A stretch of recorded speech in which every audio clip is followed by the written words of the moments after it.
In the quiet corridors of Windsor Castle, a secret was taking shape, not by diplomats or courtiers, but by tiny, determined hands. While the world planned grand gestures for a king's milestone birthday, his three youngest grandchildren embarked on a clandestine mission of their own. This is the untold story of a birthday surprise, where glitter, glue, and childhood innocence would collide with centuries of royal protocol, reminding a monarch and a family of the most powerful currency of all, a gift made with love.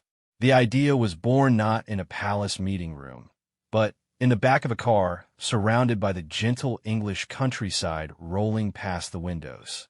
Princess Charlotte, with the particular seriousness of a 7-year-old who has just grasped the concept of a significant number, turned to her older brother, Prince George.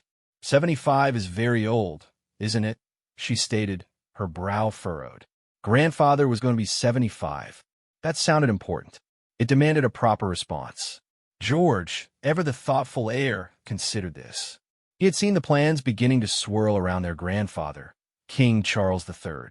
There were official photographs, garden parties, and talk of a big concert. But none of it seemed personal. It was all very king-y, not very grandfather-y. I think, George said slowly, we should give him something special. Just from us, not from the office. Louis, who had been quietly observing a passing flock of sheep, snapped to attention at the word special. In his 4-year-old world, special unequivocally meant one thing: dinosaurs. Or possibly rockets. We can give him a T-Rex, he announced, his voice full of certainty. Charlotte shot him a look that was pure, pint-sized exasperation. Grandfather doesn't need a dinosaur, Louis. He has crowns. Thus began the first and most critical phase of Operation Grandfather's Gift, the summit meeting. This took place later that afternoon in the one place they could be assured of privacy, the sprawling, slightly dusty attic playroom at Adelaide Cottage. Sunlight streamed through the windows, illuminating dancing dust motes. The children sat in a circle on a well-worn rug, a plate of half-eaten biscuits between them. It has to be something we make, Charlotte declared, the artistic visionary of the trio. Buying something is easy. Making it is harder. And love is in the making. She had overheard their mother say something similar once, and the phrase had stuck. George, the strategist, nodded. But we have to be secret. It has to be a surprise. That's the rule of good presents. Louis, now fully invested in the secret agent aspect of the mission, mimed zipping his lips and throwing away the key, a gesture he perfected. For the next hour, ideas were proposed, debated, and, in Louis's case, vigorously enacted. A painted portrait was suggested, but deemed too wobbly. A song was proposed, but rejected on the grounds that Louis only knew the words to Baby Shark. A giant card was a strong contender, but it felt insufficient. It was George who, remembering his grandfather's endless, patient explanations of the trees and flowers in the gardens, had the breakthrough. What if we make him a garden? He asked. Charlotte's eyes lit up. A paper garden? With all his favorite flowers. A forever garden, George clarified. One that won't get weeds. And we can all make parts of it. Louis was already on his feet, stomping around pretending to be a growing sunflower. The concept was unanimously ratified. The project would be a collaborative, handmade tribute to the king's greatest passion, a miniature, crafted garden that could sit on his desk at Buckingham Palace or on a table at Sandringham. The logistical challenges, however, were immense. They needed supplies, cardstock, paints, glue, glitter. Charlotte insisted glitter was non-negotiable for representing dew, clay, and perhaps most perilously, access to a photograph of grandfather's favorite rose, the Charles III rose, for accurate color matching. They also needed time and a secure location where their clandestine activities would not be discovered by well-meaning nannies, diligent household staff, or their parents, who, while sympathetic, might accidentally spoil the surprise. Their mother, the Princess of Wales, was their first and most crucial ally. Sensing their conspiratorial whispers and finding George intently studying a rose catalog one afternoon, she gently probed. Charlotte, unable to contain the magnificent secret entirely, whispered the broad strokes. A smile touched Catherine's lips, a warm, understanding smile. She became their silent guardian. She ensured the craft cupboard was mysteriously restocked with premium supplies. She arranged for quiet crafting afternoons to be added to their schedule, shooing away unnecessary interruptions. She even managed to procure, from the royal gardeners, a petal from the prized Charles III rose, pressed carefully in a book, which George treated with the reverence of a state document. The attic became their workshop. Under a large skylight, they laid out their materials. George, with his precise nature, took on the architectural elements. Using sturdy cardboard, he began constructing a graceful, miniature replica of the garden alcove at Highgrove, complete with tiny, hand-painted classical statues. His tongue poked out in concentration as he measured and cut, a ruler his constant companion. He researched the exact shade of terracotta for the pots online, mixing paints with the focus of a master artist. Charlotte, the colorist and botanist, embarked on the flowers. She took the precious rose petal as her guide, mixing pinks and creams until she achieved the perfect, soft blush. She cut petals from delicate tissue paper, layering them to create depth. She made forget-me-nots from tiny balls of blue clay and fashioned rosemary sprigs from green felt, carefully fraying the edges to look like needles. Her corner of the attic was a riot of color and delicate shapes, a small, serious smile on her face as she worked. Lewis's role was initially less defined, which was a recipe for potential disaster. He was put in charge of the earth. This involved gluing coffee grounds on a cardboard bases to make garden beds. It was a messy, glorious task. Coffee grounds were spilled. Glue found its way into his hair. But he also, with sudden, unexpected deftness, began crafting little creatures to inhabit the garden. He made fat bumblebees from pom-poms and pipe cleaners and lumpy, charming clay caterpillars that he declared were the gardeners. He also insisted on adding a single, brilliantly purple, entirely invented flower, which he called a Lewistopia. Charlotte opened her mouth to protest its botanical inaccuracy, but George caught her eye and gave a slight shake of his head. It was Lewis's gift, too. Weeks passed. The garden grew. A tiny, painted bench appeared, courtesy of George. A sparkling river of blue foil and glitter, Charlotte's triumph, snaked through one corner. Lewis's bees hovered over Charlotte's roses. The project was more than an assembly of crafts. It was a tapestry of their individual personalities, woven together by a shared affection. They bickered sometimes, over glitter allocation, over the correct shape of a leaf, but these were the negotiations of co-conspirators, not rivals. The shared secret bound them together. One afternoon, as they were putting the finishing touches on a tiny, clay hedgehog Lewis had made, Catherine peeked in. She saw not just a charming craft project, but the focused silence of George, the artistic flourish of Charlotte, and the joyful, messy contribution of Lewis. She saw their love made tangible. "He's going to love it," she said softly, and the three children looked up, their faces smudged with paint and alight with the pride of creation. The first part of their mission was complete. The gift existed. Now, they had to deliver it. With the garden complete, nestled in a large, shallow box, and hidden under a cloth in their mother's sitting room, the challenge shifted from creation to delivery. The king's official birthday celebrations were a whirlwind of public engagements, private family gatherings, and ceremonial duties. Navigating this to find a perfect, intimate moment for their surprise required a new level of strategy. The official family gathering was scheduled for a weekend at Sandringham, the king's cherished country estate. This was their best chance. The atmosphere would be more relaxed, more familial than at Buckingham Palace. The children, however, were under no illusions. Sandringham is big, George stated the obvious as they packed their bags back at Adelaide Cottage. And there will be lots of people. Aunts, uncles, the press might be outside. "We have to be stealthy," Charlotte agreed, adopting a crouched walking pose. Lewis immediately copied her, scurrying across the room like a crab, which he believed was the pinnacle of stealth. Their mother, again, was their orchestrator. She had a quiet word with the king's private secretary, ensuring that a small, clear window of time was subtly carved into the monarch's Sandringham schedule on the morning of his birthday.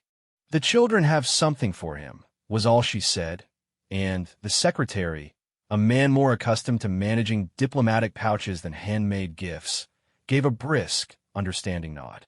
The journey to Norfolk was filled with nervous excitement.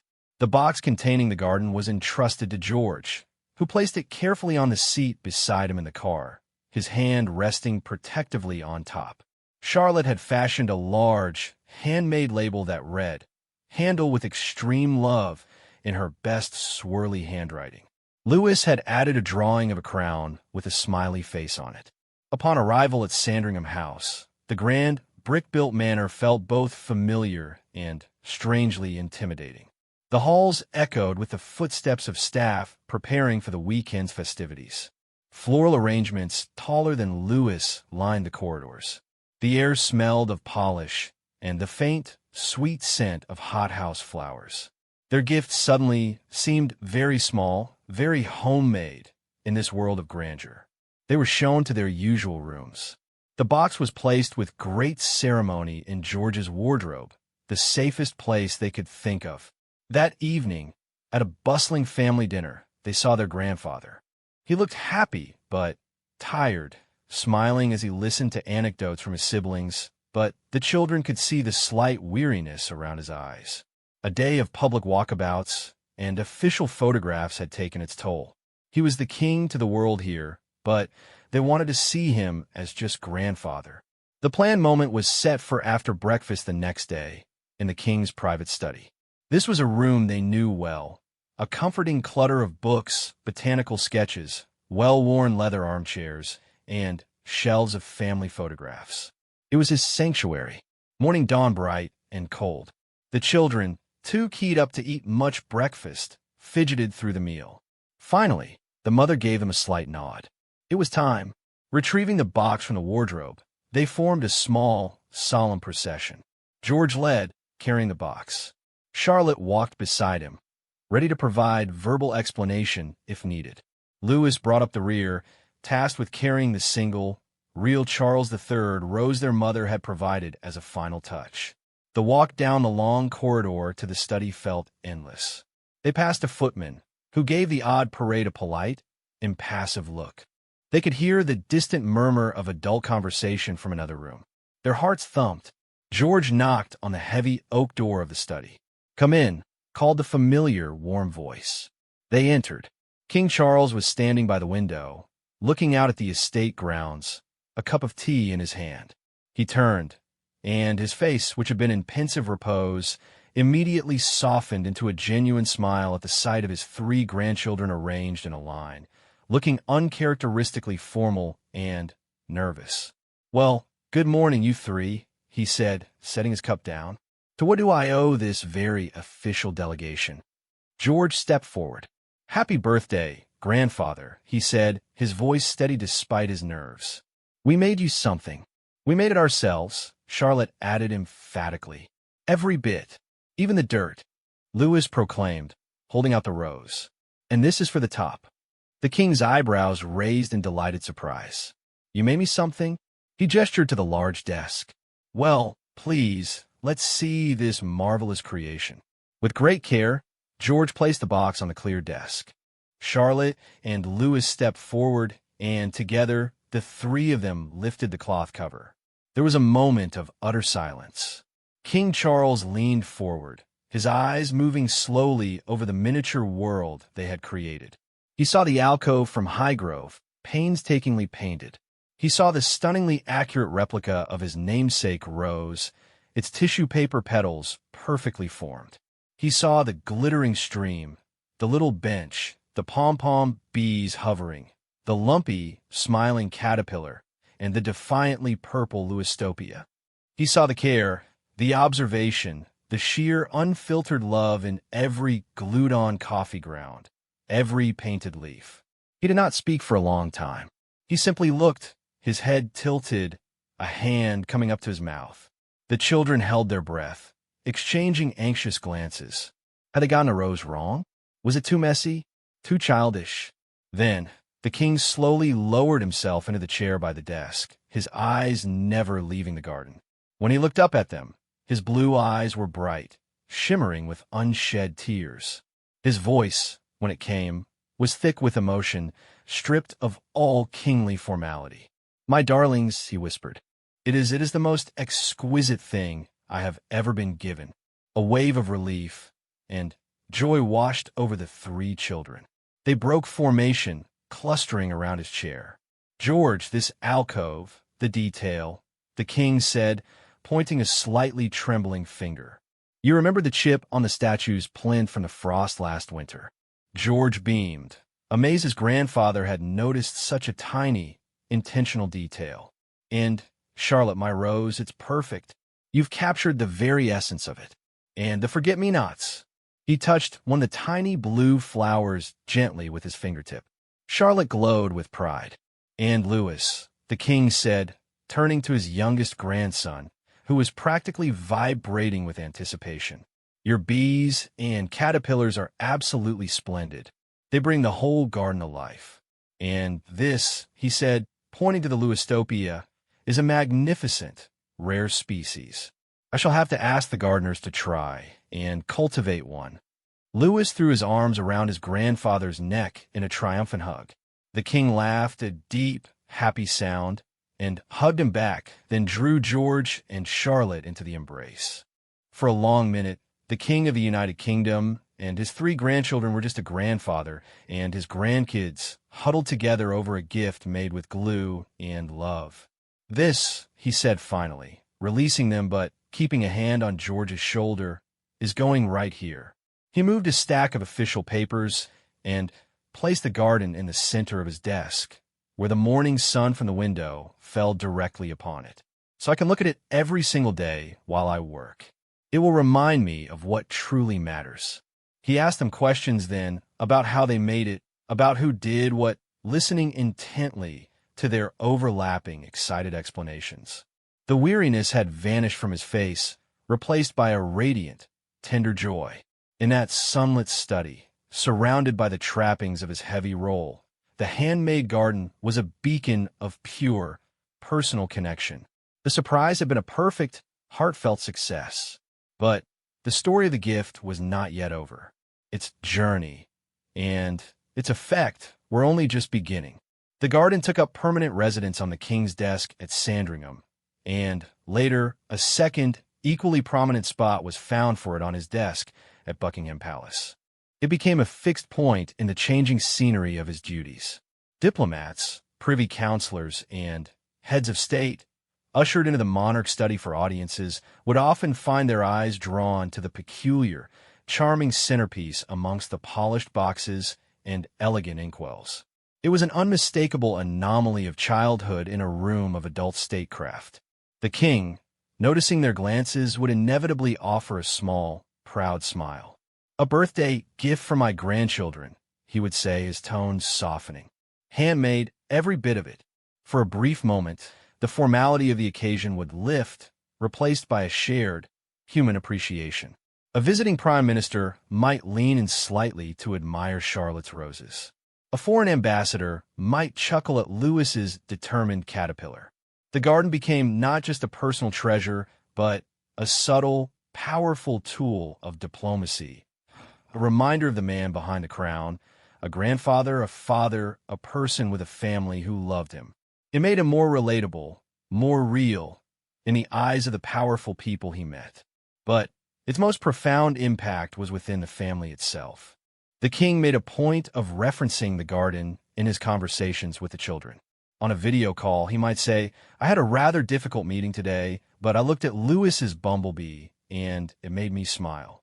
Or he'd write to Charlotte, "Your forget-me-nots are holding up splendidly, no wilting at all." For George, he reserved comments about the structure, the architecture, treating his grandson's handiwork with the respect of a fellow project manager.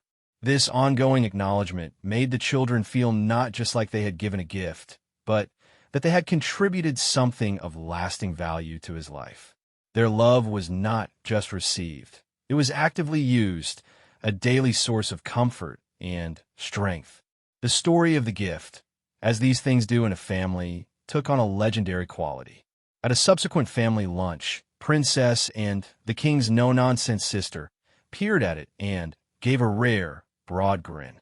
"Better than any tie I've ever given you, I must say," she remarked drily. The Prince of Wales, their father William, ruffled George's hair with a look of deep paternal pride. The Queen, too, would often touch a tiny clay leaf when she passed the desk, her expression one of gentle contentment. The garden had become a family totem, a physical symbol of the younger generation's affection and the simple, grounding joys of family life amidst relentless public duty. For the children, the success of their mission bred a new confidence. They had set a goal, worked collaboratively in secret, and achieved something that had visibly moved their grandfather and earned the admiration of the adults around them. George carried himself with a slightly taller posture, his strategic mind having been proven effective. Charlotte's artistic passion felt validated and important. Louis, perhaps most sweetly, began pointing out grandfather's favorite colors in his own drawings, feeling a new, tangible connection. A few weeks after the birthday, a small envelope arrived for each of them, delivered by a palace messenger. Inside was a formal, cream-colored card. In the king's distinctive, looping handwriting, it read, "For services of unparalleled creativity, supreme secrecy, and exceptional love in the making of a royal garden, the undersigned hereby awards you the highest honor possible, the title of Grand Master Craftsperson and Keeper of the Royal Smile." Each card was signed with a flourish. Charles R. They were in essence miniature letters patent. The children were thrilled. George framed his. Charlotte stored hers in her special keepsake box. Louis carried his around until it became soft and creased at the edges, showing it to anyone who would look. The gift continued to give in unexpected ways. It sparked a renewed interest in gardening in the children. George began a small herb patch, paying attention to the structure of the plants. Charlotte started a proper sketchbook of flowers, her observations growing more detailed. Louis, of course, hunted for friendly bugs to add to the ecosystem. Their grandfather, hearing of this, arranged for them to have a small, dedicated plot in the kitchen garden at Windsor, a project they could tend together on his visits. The handmade paper garden had sown the seeds for a real, living connection. Months passed. The garden on the desk collected a fine layer of dust, which the king insisted on cleaning himself with a special, soft brush, refusing to let any staff touch it. The glitter still sparkled. The clay remained uncracked. It had survived a historic budget announcement, the planning of a state visit, and countless hours of desk work. It was resilient. One afternoon in late autumn, the king was working on a particularly challenging speech. The words weren't flowing. The weight of the message felt heavy. He leaned back in his chair, pinching the bridge of his nose. His gaze fell, as it so often did, on the garden. He looked at the lopsided smile on Louis's caterpillar, at the exuberant purple of the Louistopia defying all horticultural convention, at the careful, loving folds of Charlotte's rose. He thought of the three determined faces presenting it to him, of the shared secret, of the pure, uncomplicated love it represented. The tension in his shoulders eased. A small, genuine smile returned to his lips. He picked up his pen again, not to write of duties and divisions, but to scribble a quick, private note on the corner of his paper. Remember what matters. He then turned back to the speech, his perspective subtly reset. The gift was not a static object. It was a touchstone, a source of continual renewal. The love with which it was made was a love that kept on giving, a quiet, constant presence in the whirlwind of a king's life. And as the seasons turned towards winter, that love was about to be called upon in a new and profound way. Winter settled over Sandringham, painting the grounds in frost and low golden light. The king's birthday was now a warm memory, but the garden remained a vibrant, living memory on his desk. The children, busy with school and their own winter activities, still spoke of it with proud ownership. Their bond with their grandfather, strengthened by the shared secret of its creation, felt deeper and more relaxed. A few days before Christmas, the family gathered again at the Norfolk estate. The mood was festive, with the smell of pine and cinnamon filling the halls.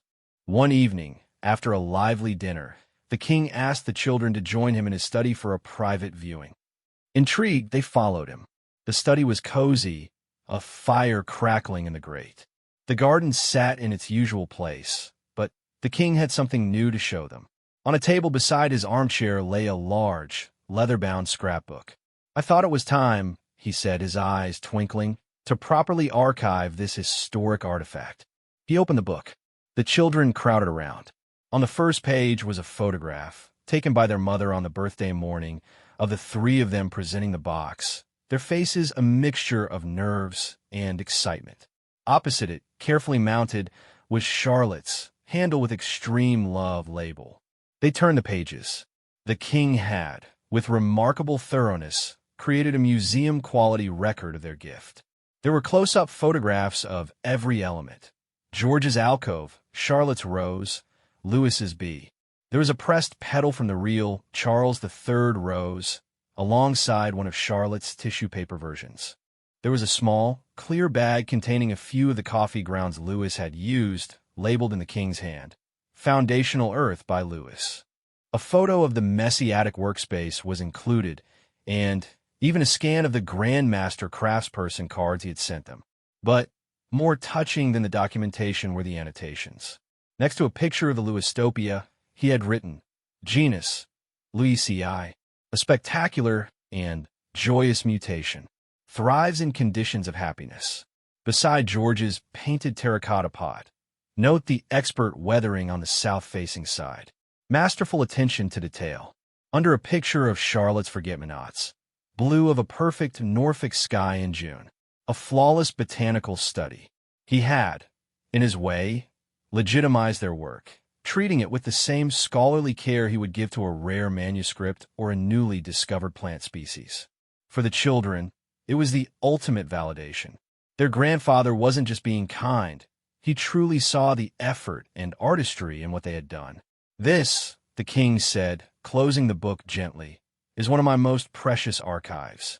It will go in the library here, so future generations will know about the wonderful gift three clever, kind children made for their grandfather on his 75th birthday." The children were speechless, filled with a warm, glowing pride that went deeper than any verbal praise. The king then leaned forward, his expression becoming more thoughtful. "You know," he said, "your gift taught me something very important. In this job, one receives many beautiful, valuable things. But the things that are made that have the marks of the maker's hands and heart upon them, they are in a different category altogether. They're not just objects. They are pieces of the people who made them. You have given me a piece of yourselves, and I carry it with me every day. It is a kind of strength." He looked at each of them in turn. Never underestimate the power of making something for someone you love. It is a different language, a more honest one. The lesson sank in profound and simple.